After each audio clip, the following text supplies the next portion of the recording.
Eric, your thoughts on this question of borders simply being an accident of history?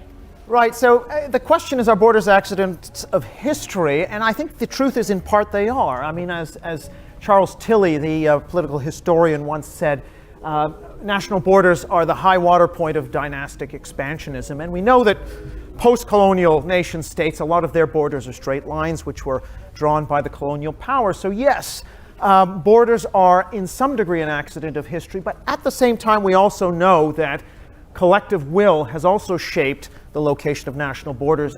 If we go back to ancient Israel, and if you look in the Old Testament talking about the borders of Israel from Dan to Beersheba. Now, of course, there are many concepts of the promised land in the Bible. That's only one of them. I don't pretend it's the only one. But this is to say that groups were already talking about some kind of territorial reference points even back in ancient times. And certainly as we come through history, there are many instances, if you think of the Poles, more recently South Sudan or East Timor, where it's not just great power deals stitching up where the borders are, even though that's important, but it's also some sort of a national self-determination claim. So I just want to suggest that it's both top-down statecraft, but also bottom-up collective will that is important. I would also say that once the national boundaries crystallize in the modern nation state, and this is taught to the population through the media, mass education, mass literacy, you get a large-scale attachment to national borders in the population. And once that occurs, borders actually become real for a lot of people. National identities for many people are very important.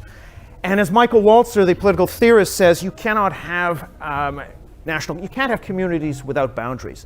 So I'm afraid that boundaries are part of what it means to be a nation. That's where the common rights and duties that we owe to each other, the willingness to share wealth, to engage in a demos, where that ends. And that is a necessary part, I would argue, of nation and national attachments. Last thing I'm going to say, really, which concerns migration, because my book is really about the rise of populism. Migration is central to that story. And communal boundaries, as expressed in national borders, are very central to not just protection against invading armies, but also to the migration question. We have to have migration, but nations do have an interest in regulating migration levels. That could be controversial or maybe not. And I think we have to accept that that is part of what's emerged because of these national attachments that people have formed.